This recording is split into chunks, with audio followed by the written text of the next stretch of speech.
Agora, pessoal, finalizando essa parte de evolução, de origem da vida, a gente entendeu como as células se organizam, né? Como elas surgiram. Nós vamos agora dar uma aprofundada nos detalhes das células procariontes, né? São as células das bactérias e das arqueias. Então, aqui eu trouxe uma imagem para vocês verem, né? Que é uma bactéria que a gente está vendo. E primeira coisa que a gente tem que falar é do DNA circular, né? Essa célula procariótica, ela tem um DNA circular que fica solto no citoplasma. Isso a gente já sabe. Ela não possui a carioteca, que é a membrana aí que vai constituir o núcleo.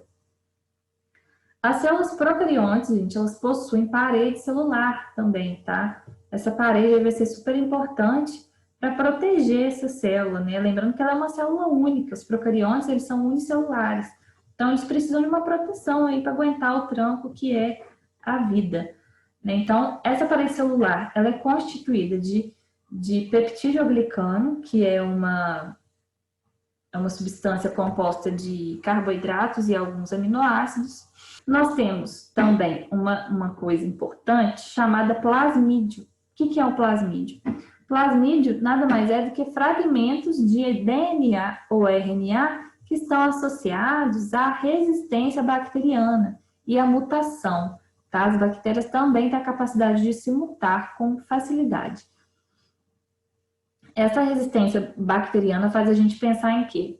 Em antibióticos, né? Os antibióticos são os remédios que a gente toma para combater infecções bacterianas. Pessoal, e é muito importante que as pessoas façam o uso correto do antibiótico. Por quê?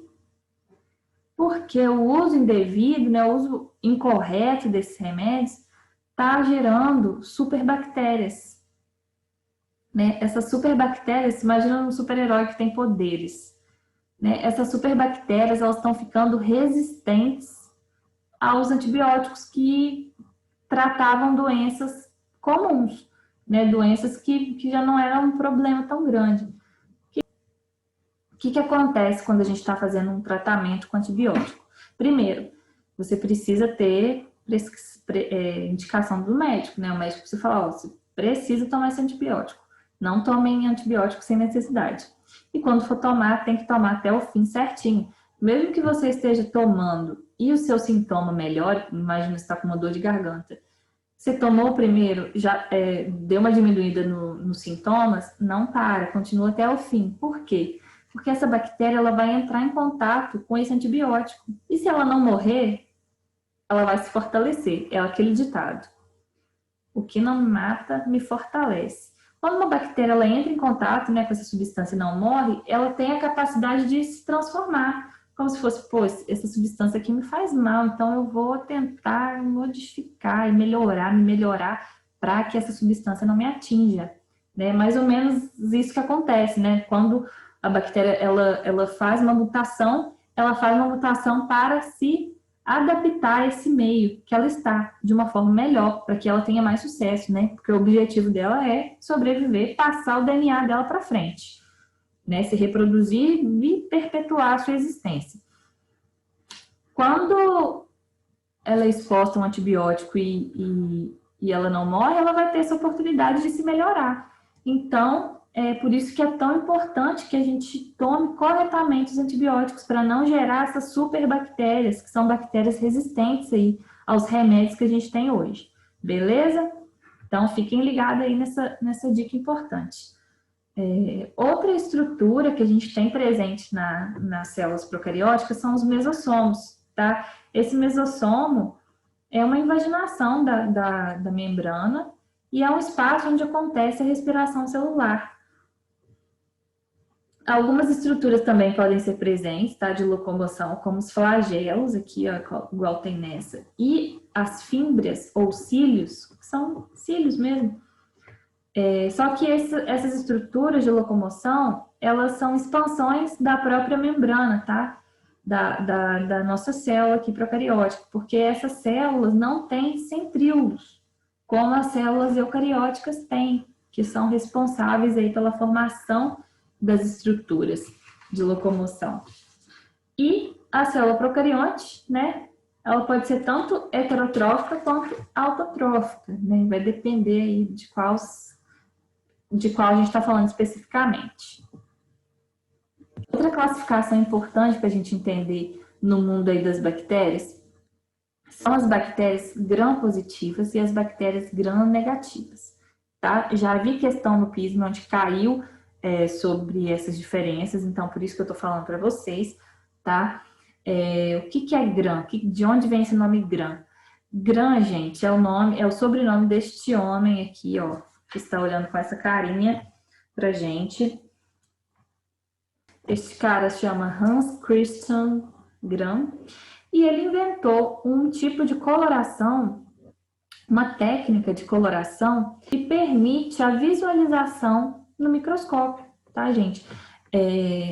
As células, para a gente conseguir visualizar as estruturas e tudo mais, elas precisam ser coradas para a gente visualizar no microscópio, senão a gente não consegue ver nada direito. Esse cara inventou essa coloração Gram, que é um tipo de coloração que é baseada na estrutura da parede celular. Então, dependendo da composição da parede celular dessa bactéria, ela vai ter uma coloração ou outra. É basicamente essa a ideia. Por que é importante falar sobre essas bactérias, gente? Porque elas têm uma composição de parede celular diferente. E isso vai influenciar, por exemplo, nas infecções que essas bactérias vão causar, tá? Se é mais forte ou se não é, se é mais grave ou se não é. E nos antibióticos que vão tratar essas infecções. Então, por isso que é tão importante saber, né? Que existem essas diferenças, né? Quando alguém vai produzir um remédio para combater determinado tipo de bactéria, ele precisa saber se ela é gram-negativa ou gram-positiva. Isso diz muito sobre a sua estrutura. Então, por isso que a gente precisa saber isso. As bactérias gram-positivas, elas têm uma corzinha mais arroxeada, né? Quando elas são coloridas, elas ficam roxinhas. Elas possuem uma parede mais grossa, mais espessa, mais rica em peptidoglicano, que é aquela substância que compõe as paredes celulares bacterianas, e por isso ela é mais rígida, tá? Essa rigidez também permite que ela tenha maior capacidade de aderência à superfície, então consegue se colar mais em superfícies, tá? As bactérias gram-negativas, elas ficam numa coloração mais avermelhada, mais rosada. A parede celular delas é menos grossinha do que a outra, é menos espessa.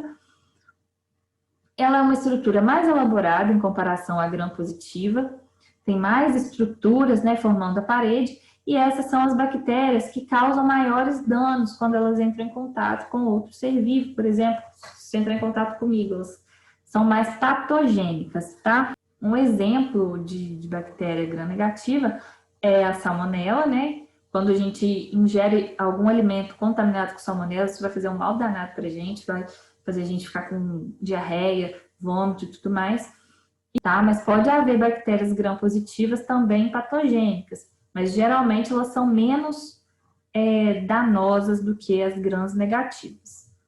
Então, vamos dar uma olhada aqui na estrutura da parede celular dessas bactérias. Gente, aqui desse lado de cá, ó, nós temos a bactéria gram-positiva. Aqui, ó, vamos dar um zoom nessa parede.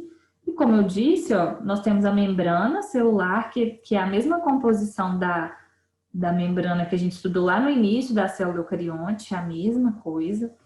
E aqui do lado de fora, mais externo, a gente tem uma camada muito grossa de peptidoglicano, tá? É igual um tijolão mesmo, é muito grosso, isso protege essa célula. Na célula gram-negativa, o que a gente tem? A gente tem essa membrana, né, plasmática da célula, igual às outras que a gente já estudou, uma camada bem menor de peptidoglicano, bem menor mesmo, muito menor, e mais uma outra membrana externa.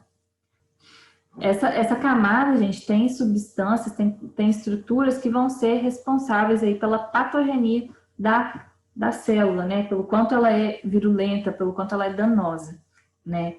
Então, essa é a diferença. Aqui nós vemos também no esquema, né, da célula gram-positiva, nós temos a membrana e a parede, né, uma parede celular feita de peptidoglicano, e aqui, né, a célula gram-negativa, nós temos a membrana, uma camadinha bem mais fina do que de peptidoglicano e mais uma camada aí de membrana que vai ter aí outras estruturas na sua composição. Então, essa é a diferença entre as duas, beleza? Eu já vi, como eu falei antes, eu já vi questão que perguntava mesmo características das células gram-positivas e gram-negativas, então é importante que vocês saibam diferenciar. Finalmente, pessoal, chegamos então à célula eucarionte, né, que é o resto da galera. E essa foi a célula que a gente viu ao longo desse curso, né? O tempo todo a gente está falando de células eucariontes, de organelas de células eucariontes. Então, nessa aula a gente vai falar bem brevemente sobre elas, só para vocês fazerem um geralzão mesmo. Então, primeira coisa que tem de diferente na célula eucarionte vai ser esse material genético envolvido pela carioteca, né? Que vai formar o núcleo celular. Essas células eucariontes vão ter organelas e elas podem ser heterotróficas ou autotróficas também, né?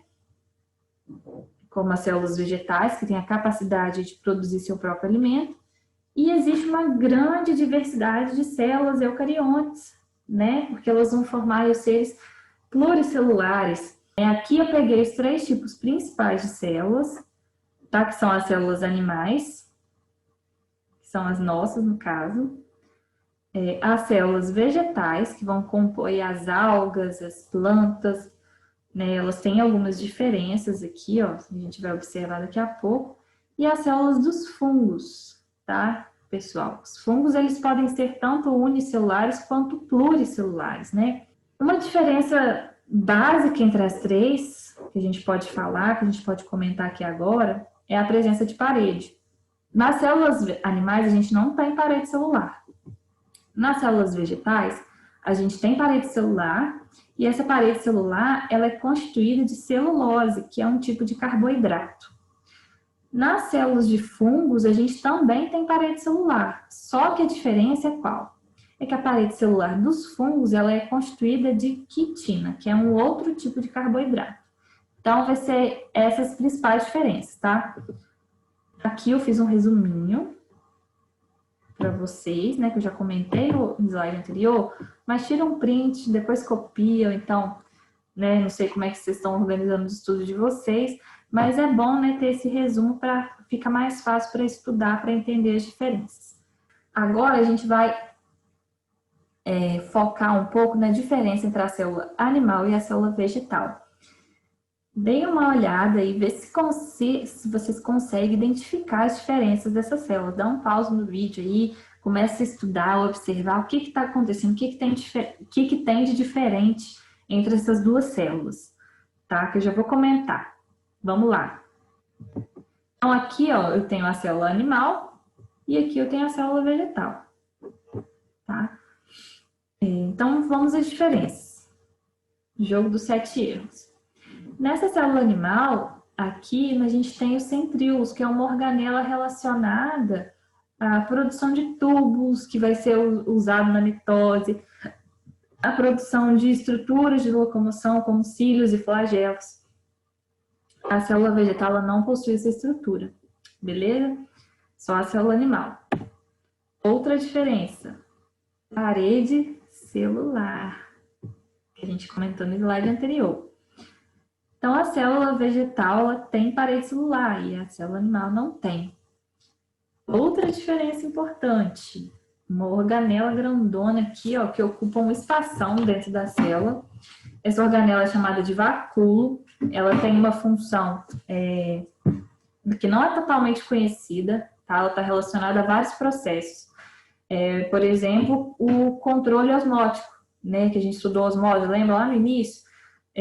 Esse vacúolo, né, ele é como se fosse uma bexiga, e ele vai controlando a quantidade de água que entra e sai da célula, né? Então, isso vai ter uma influência no tamanho mesmo da célula, vai regular o volume da nossa célula vegetal. Tem relação também com reserva de substâncias, né? Ela pode armazenar substâncias, ela pode digerir algumas substâncias e ela pode aí, desempenhar alguma função de defesa também, produzindo contra patógenos, tá? Então, e por último, uma organela super importante que também só tem células vegetais, que é o cloroplasto, gente. O cloroplasto, nessa estrutura em verde aqui, que é onde acontece a fotossíntese, né, gente? Nas células vegetais, nas células autotróficas, que são capazes de produzir o seu próprio alimento. Então, essas são as diferenças principais entre a célula animal e vegetal. Dá uma anotada aí. Eu fiz aqui um resuminho também, pessoal, ó, uma tabela, tira um print também dessa tabela, que vai ficar mais fácil de entender essas diferenças, tá? Que cai muito no pismo, essas diferenças. Então, vamos lá. Célula animal, célula vegetal. Célula animal não tem parede, né? Na célula vegetal nós temos. Cloroplasto, só na célula vegetal. Plasmodésimo, que é uma estrutura que a gente já comentou em aulas anteriores, mas que é uma estrutura que ela é como se fosse uma ponte que liga uma célula à outra, né? Ela passa e atravessa a parede da célula vegetal e ela permite que as células se comuniquem, né? Comuniquem o seu citoplasma, comuniquem substâncias. O glicocálice, que a gente já viu também nas aulas iniciais, está presente só em célula animal. O vacúolo, que só está em célula vegetal. O colesterol e o centríolo, que estão presentes apenas em células animais. E agora algumas diferenças em relação à mitose, tá? Porque a mitose também vai ser diferente nessas células. A divisão celular na célula animal é cêntrica, tá? Por quê? Porque ela utiliza os centríolos no seu processo de mitose. Na célula vegetal, como a gente já viu, essa célula não tem centríolo. E por isso, a divisão celular é chamada de acêntrica. Por quê? Sem centríolo. Por isso, porque não tem centríolo. A citocinese, né, que é a divisão do citoplasma, vai acontecer de forma diferente também. Na célula animal, essa citocinese vai ser centrípeta. E na célula vegetal, centrípeta, que é de fora para dentro. E a centrífuga, que vai acontecer na célula vegetal, que é de dentro para fora. Nós vamos ver uma imagem que vai deixar isso mais claro. E a substância de reserva também é diferente, tá, galera? Lembra, né, nas aulas anteriores nós falamos, né, sobre a obtenção de energia e que a maior fonte, né, de energia para as nossas células são os açúcares, né, principalmente a glicose. E as células têm a capacidade de armazenar essas substâncias para quando precisar, né, quando tiver um momento de escassez de glicose, elas utilizam a reserva, né, energética. Na célula animal, a nossa substância de reserva é o glicogênio, tá? O glicogênio nada mais é que uma sequência de moléculas de glicose que foram unidas. E essa substância, né, nas células animais, ela vai ser armazenada principalmente no músculo esquelético, né, que são os músculos da nossa locomoção, e no fígado. E nas células vegetais, a gente também tem essa substância de reserva, que vai ser o quê? O amido. O amido nada mais é que uma sequência de moléculas de glicose também, só que elas estão unidas de forma diferente, né, por isso que elas têm um nome diferente, a estrutura vai ser diferente.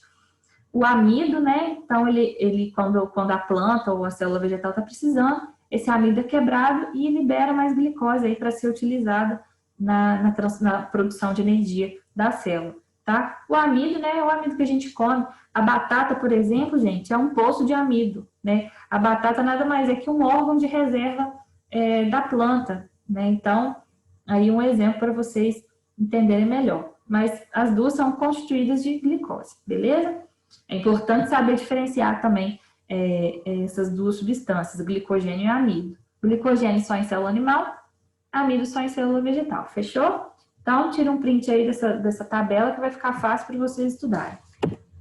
Aqui nós vamos falar então das diferenças na mitose, para ficar mais claro para vocês verem o que eu estou falando, né, de citocinese, centrífuga, centrípeta, o que é isso? Então, pessoal, aqui a gente tem as células vegetais e animais em um processo de mitose, então vai acontecer aquele rolê todo da mitose, o material genético vai ser duplicado e um pouquinho vai para um lado, um pouquinho vai para o outro, né? Vocês já tiveram aula de mitose, não vou me alongar nisso, mas a diferença é toda no momento em que há a divisão do citoplasma celular, né? A citocinese é o momento onde há a divisão do citoplasma. Na célula vegetal, o que vai acontecer? Essa divisão vai acontecer dentro para fora, tá? A gente vai ter a formação de uma estrutura chamada fragmoplasto, que é essa estrutura aqui que vocês estão vendo, tá? Então, esse fragmoplasto, ele vem lá do retículo endoplasmático, tá? Que tem na célula vegetal. Então, ela vai se depositando ali, né? Com vesículas cheias de substância chamada pectina, né? Essas vesículas vão se agrupar aí, formando tipo uma parede mesmo, né? Com tipo um cimento que vão formar esses dois compartimentos, né? Diferentes, essas duas células diferentes. E esse fragmoplasto, ele vai se fundindo, né, com outras vesículas e vai formar a lamela média, como se fosse uma paredinha mesmo, separando esses dois ambientes aqui. Depois disso, gente, vem o quê? Vem a celulose, né, que compõe a parede celular e vai se depositando nessa paredinha que a gente viu, primordial, e os plasmodésmos vão surgir nesse momento, né? Os plasmodésmos, eles são canais, né, que permitem a comunicação entre um citoplasma e outro. E aqui, então, a gente vai ter, né, a divisão celular na célula vegetal. Percebam que ela é bem diferente da célula animal, porque a célula animal, a citocinese é centrípeta, ela ocorre de fora para dentro. Então, é como se uma força, né, fosse exercida sobre essa célula, é como se ela estivesse sendo estrangulada mesmo. A gente pegou aqui esse citoplasma e foi apertando, apertando, apertando, até ele se separar um do outro, uma célula da outra. Né? Isso acontece por quê? Porque a membrana, a plasmática, ela tem uma certa flexibilidade, né? A gente já viu as características da membrana. Então, ela é flexível. Aqui na célula vegetal, como a gente tem a parede vegetal, né, a parede celular, isso não é possível ser feito, porque a parede celular é uma estrutura mais rígida. Então, por isso que não tem esse estrangulamento, né? Aí, a divisão é feita de dentro para fora. Então, é essa a diferença, galera, entre a mitose na célula vegetal e na célula animal. Por hoje é só de assunto, de conteúdo. Vamos tentar aí fazer 2 exercícios que caíram no PISM, tá? Vamos lá comigo. Vamos ver, agora é a hora de ver se vocês estão prestando atenção na aula mesmo, hein?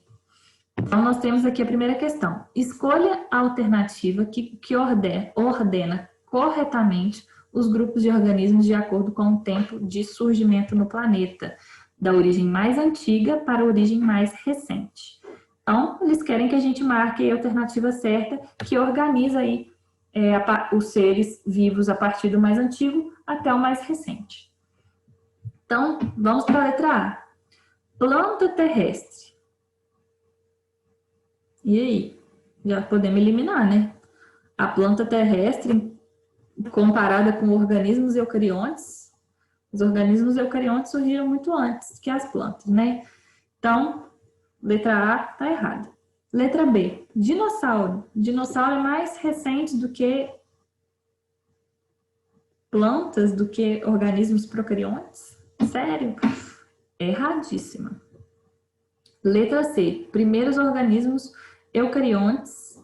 Segundo, primeiros organismos procariontes, dinossauros, plantas e homem. Essa pode pegar algum desprevenido. Por quê? Porque fala que os primeiros organismos são eucariontes.